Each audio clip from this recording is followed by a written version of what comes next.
Estamos en Bogotá hoy con Juan Carlos Monedero, sociólogo, doctor en ciencias sociales de la universidad, de una de las universidades de Alemania. ¿Cuál es? Heidelberg. Bueno, Juan Carlos, para entrar en materia, yo quisiera que comencemos presentando un párrafo de tu libro, El gobierno de las palabras, recientemente editado. Dice así: hemos entrado en el siglo XXI entendiendo que las palabras también han sido hurtadas, que los significados han sido violentados, que los discursos han sido encanallados, aunque los laboratorios en donde se organizan estos golpes, donde operan los carteles intelectuales que obran esta alquimia inversa, están cubiertos de disfraces de honorabilidad, donde gozan del prestigio que siempre rodea al saber. La pregunta es, como diría Eduardo Galeana, el mundo al revés, el mundo de la escuela, el mundo patas arriba y la escuela al revés. Podríamos sintetizar así este párrafo que tú escribiste y que de alguna manera sintetiza muy bien el propósito de tu trabajo bibliográfico. Pues sí, bien, ya no me queda nada que decir. Sí, una alquimia al revés, ¿no? Fíjate que transforman el oro en basura, ¿no? Si uno piensa en que estamos en un momento terrible, asediados por una crisis sistémica que afecta profundamente al sistema capitalista, pero también al medio ambiente, también a los sistemas políticos, a la energía, a los inmuebles, a los alimentos. Y uno se pregunta, ¿qué ha hecho la universidad sino justificar este estado de cosas? ¿Dónde están esos miles de economistas tan cercanos al poder, que han generado a través de la prensa líneas de opinión, que han hecho informes, que han hecho estudios, cuyo único fin era enriquecerse y justificar a esas empresas que han llevado a que Europa esté perdiendo en meses lo construido durante 200 años y que estén a su vez arrastrando, ¿no?, a otros continentes en esa espiral, en ese desagüe económico? Si uno se pregunta, ¿dónde está la responsabilidad de esos académicos? Y uno dice, no está en ningún lado. Entonces, al final uno tiene la sensación de que detrás de los trajes, detrás de las corbatas, detrás de las cátedras, no hay sino mercenarios del pensamiento que utilizan su honorabilidad para ponerla al servicio del mejor postor, y que al final, si no tenemos respeto a los mercenarios, porque sabemos que asesinan simplemente por dinero, podemos llegar a la misma conclusión de que hay gente que pone ideas solamente a través de su interés económico y por tanto debieran merecernos menos respeto del que socialmente les entregamos. Juan Carlos, pero además vivimos el mundo del eufemismo, no solamente por lo que tú señalas que son las universidades y los académicos, sino los medios de comunicación. Mira, por ejemplo, que estaba leyendo hace poco que en una de las universidades de Texas, en Estados Unidos, se quiere plantear hablar del sistema de libre empresa en vez del capitalismo por su connotación negativa. La pregunta es, ¿nos están tratando como idiotas, como tú bien señalas en el libro? ¿Estamos en el mundo del eufemismo? Yo creo que nos quieren hacer idiotas, ¿no? Porque si ya fuéramos idiotas del todo, seguramente no harían tantos esfuerzos. Pero sí que es verdad que ahora mismo en Europa, en el caso concreto de España, no hay estancamiento, sino crecimiento cero. No hay trabajo basura, sino que ahora los llaman mini jobs. No se bajan los impuestos a los ricos, sino que hay alivio fiscal. Hay toda una construcción de eufemismos que lo que tratan es, de manera invariable, de ocultar realmente lo que están haciendo, igual que no hay muertos en Irak, sino daños colaterales. Todo este tipo de eufemismos, para los cuales hay gente trabajando y cobrando a través de tanques de pensamiento, de think tanks, lo que buscan es robarnos las palabras para que seamos capaces de denominar las cosas de manera que nos llamen a la indignación. Un daño colateral no lo ves, un daño colateral no tiene sentido, un daño colateral no sirve para que no haya más daños colaterales. En cambio, un asesinado nos convocaría para frenar todos esos comportamientos que conducen a la muerte. Estamos en sociedades saturadas audiovisualmente. y de alguna manera hay una cacofonía repetida para que digamos las cosas de una manera y no de otro. Durante todos los años 70 y 80 se hablaba de una crisis de legitimidad del sistema, es decir, que la democracia se estaba vaciando de contenido y se estaba convirtiendo en una mecánica hueca que solamente servía para elegir unas élites que iban en una puerta giratoria a abandonar luego la política para incorporarse a la gran empresa. Bueno, pues en vez de hablar de crisis de legitimidad, fueron capaces de poner un concepto nuevo que sustituía al de crisis de legitimidad y decían que era un problema de gobernabilidad. Si el problema es de legitimidad lo tiene el gobierno, si el problema es de gobernabilidad lo tiene la gente que está ingobernable. Y por tanto, en el momento en que hablamos de gobernabilidad, olvídate que vas a poder cambiar el comportamiento de los gobiernos, de la misma manera que si la gran diferencia entre las fuerzas progresistas y las fuerzas conservadoras estaba en considerar que el ser humano no es una mercancía, que los trabajadores no son una mercancía como cualquier otra, que no están sujetas a la oferta y la demanda, en el momento en que tú pones en la discusión la expresión mercado de trabajo, estás perdido.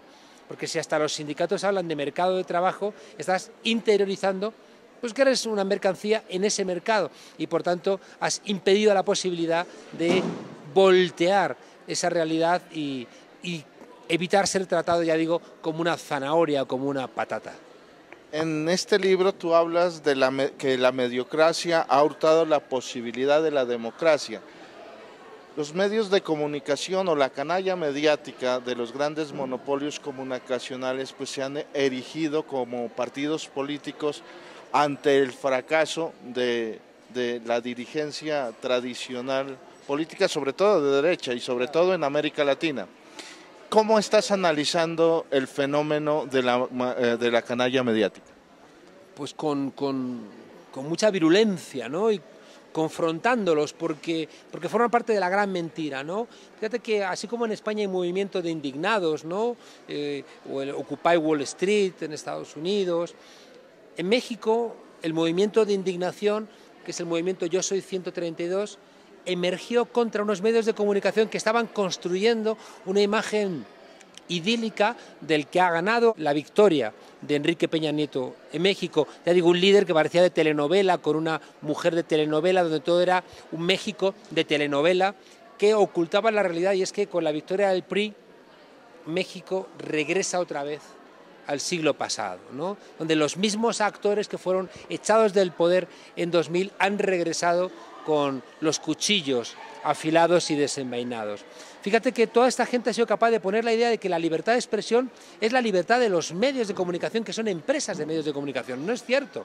La libertad de expresión es tuya, mía, de ese señor, del otro, del de más allá. La libertad de expresión es un derecho de los ciudadanos. En cambio, ellos la han monopolizado y la presentan como un derecho de los periódicos a decir lo que quieran. Por ejemplo, en los gobiernos de cambio de América Latina, en nombre de la libertad de expresión, pueden llamar al ejército para que asesinen a Chávez, a Evo Morales, a Correa, y si les dices que esto no lo pueden hacer, dicen, no, es que está usted atacando a la libertad de expresión. Es como si el derecho a la sanidad la estipulasen los dueños de las clínicas privadas, ¿no? Yo creo que eso forma parte de las grandes mentiras, ¿no?, de nuestro sistema, que ha confundido la democracia con ir a votar y el control democrático con lo que digan los medios de comunicación que tenemos que criticar.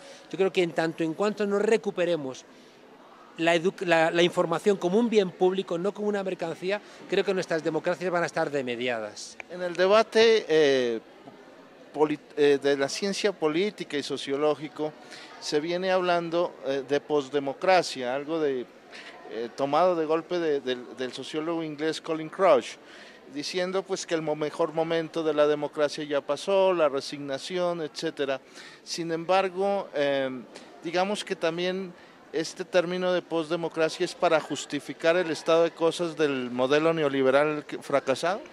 Claro, yo acabo de escribir un artículo en la revista Nueva Sociedad, precisamente criticando el concepto de posdemocracia, por un lado porque incorpora mucha impotencia intelectual, ¿no? Siempre ponemos el prefijo a todo aquello que no terminamos de explicar. Posdemocracia, posmarxismo, posmodernidad, postestructuralismo, postfordismo. Ya digo, son creo que señales de cierta impotencia o pereza intelectual para no explicar las cosas. Claro, y en el caso del posdemocracia, que es un concepto muy de la socialdemocracia europea, occidental, norteamericana, lo que están diciendo es que hubo una supuesta edad de oro donde todo era feliz. y eso es mentira, ¿no? Entonces es lo de Jorge Manrique, ¿no? De recuerde el alma dormida, vive el seso y recuerde contemplando cómo se pasa la vida, cómo se llega a la muerte, tan callando, que presto se va el placer, que raudo llega el dolor, como a nuestro parecer cualquiera tiempo pasado fue mejor, ¿no? Entonces esa democracia que era hegemónica en los años 50, 60, 70, generó su propia sepultura, y ahora es como si de repente tú quisieras mirar hacia atrás y recuperar esa edad dorada, como si tu fracaso no fuera tu propia responsabilidad. Es decir, el modelo socialdemócrata fracasa porque seguía habiendo explotación, porque se hizo sobre las espaldas del sur, porque se hizo depredando medioambientalmente la naturaleza, porque se hizo generando una deuda pública que no funcionaba, porque se hizo intentando evitar que surgiera una alternativa en nombre del socialismo o en nombre de procesos más radicalmente democráticos. Claro, cuando tú tienes una gestión blanda de tu realidad, vas preparando el camino de aquellos que te van a sobrepasar por tu derecha, que fue lo que ocurrió. Al final, durante los años 60 y 70, la derecha fue asumiendo la crítica para al final, a través del modelo neoliberal, plantear una alternativa que mejoraba esa democracia que hoy miran con nostalgia. Yo creo que en este momento actual tenemos que ir un paso más allá y que aquello que la socialdemocracia negó, que era el conflicto como elemento de avance social, tenemos que recuperarlo. Necesitamos ciudadanos indignados con capacidad de decir no. Hay que recordar que no ha habido ningún avance social sin que haya habido gente que haya desobedecido, desde la Dorothy Parks, ¿no?, que se sentó en la parte de delante del autobús siendo negra, sabiendo que cometía un delito, y gracias a eso los negros pudieron sentarse en la parte de delante, hasta las primeras sufragistas que consiguieron el derecho al voto porque cuando estaba prohibido, desobedeciendo, hasta los trabajadores que también desobedecían para conseguir la jornada laboral de 8 horas. Eso es lo que nunca entendió la socialdemocracia. Necesitamos desobedecer para poder avanzar, y la desobediencia, y esto es esencial, la desobediencia implica una toma de conciencia. No se trata de que de repente la ciudadanía señale un partido político para que nos solvente nuestros problemas, porque eso no es real. Hace falta una desobediencia que nazca de la consciencia y de la voluntad de poder hacer tu propia parte, no de delegar a través de la democracia representativa a que otros te solventen tus problemas, porque cuando de repente esos no te solventan tus problemas, te ocurre como en Europa, que te quedas desarmado y a merced de lo que quieran hacer esos representantes que piensan más en su propio interés que en el interés de las mayorías sociales. Hablemos un poco de tu país, España. El fracaso de la socialdemocracia o de los gobiernos del PSOE pues han llevado a profundizar el modelo neoliberal en tu país.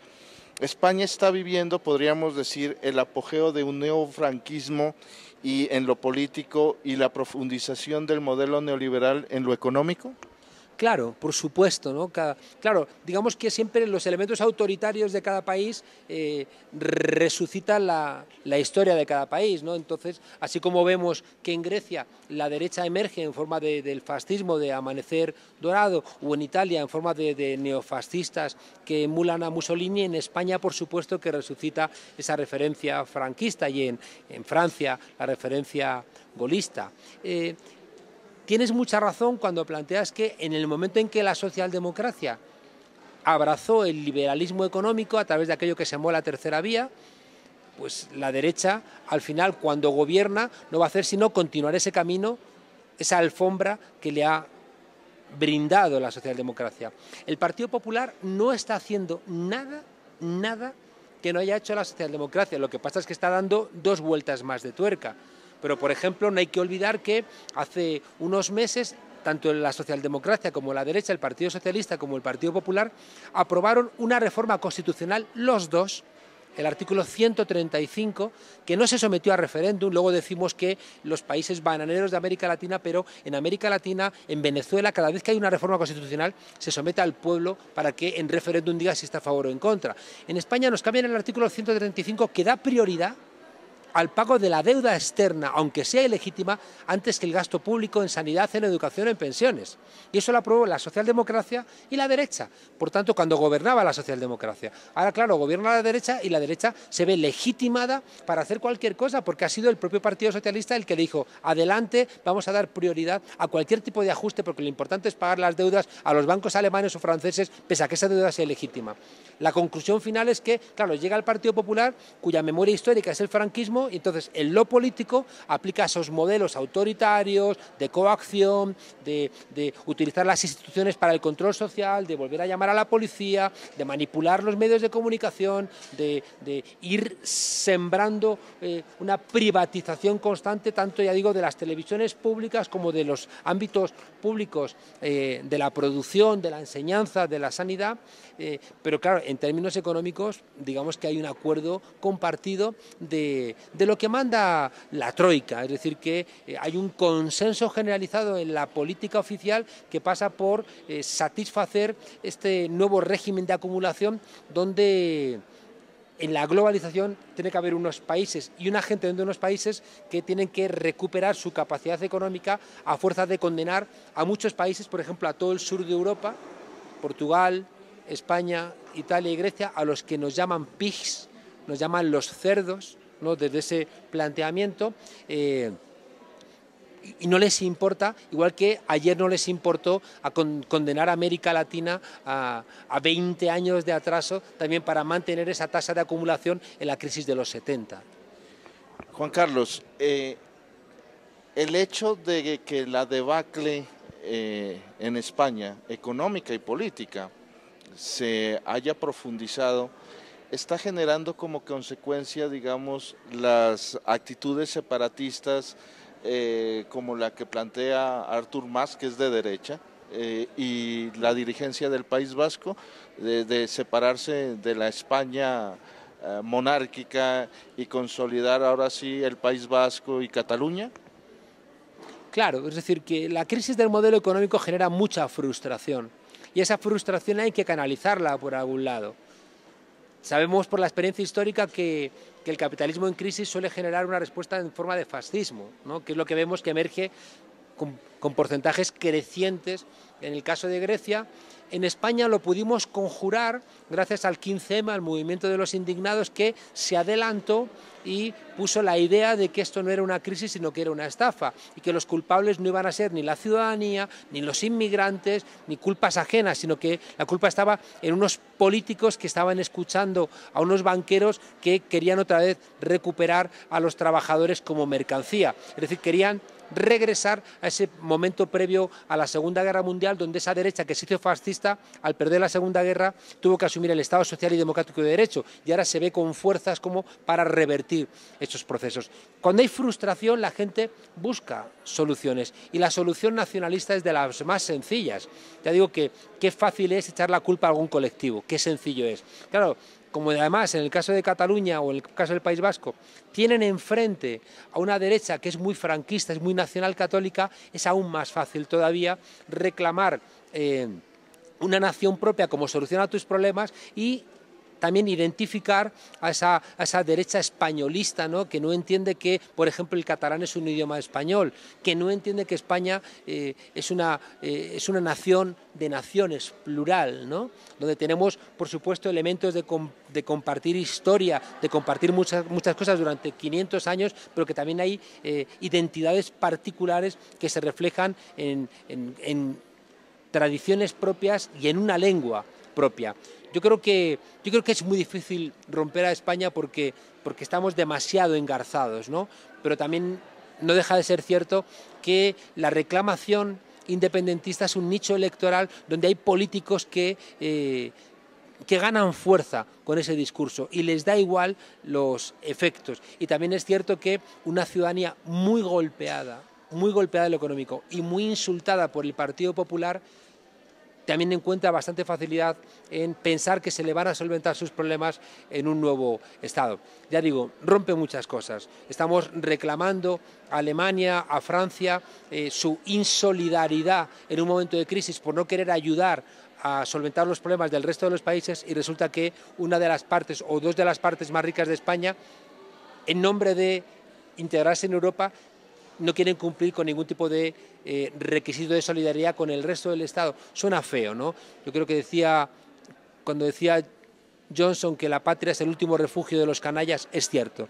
Y para mí creo que hay una incompatibilidad en el caso europeo entre nacionalismo, y ya no entre nacionalismo y socialismo, creo que entre nacionalismo y democracia. Y se está viendo cuando es la derecha responsable de los recortes, la derecha responsable de la privatización del agua, de impedir a muchos catalanes el acceso a la sanidad, de responsables de los miles de desahucios que tienen lugar en Cataluña, decir que ahora en un Estado propio van a cambiar su comportamiento. Es una gran patraña, pero es una patraña que llega al corazón de mucha gente y eso la hace más terrible.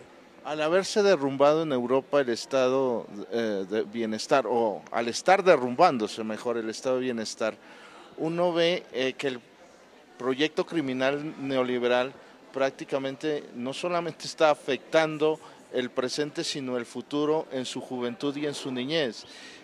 ¿Qué futuro le ves a las nuevas generaciones en Europa? O sea, hay visos o hay, digamos, una luz al final del túnel para que las nuevas generaciones puedan volver a tener educación y proyección en su vida?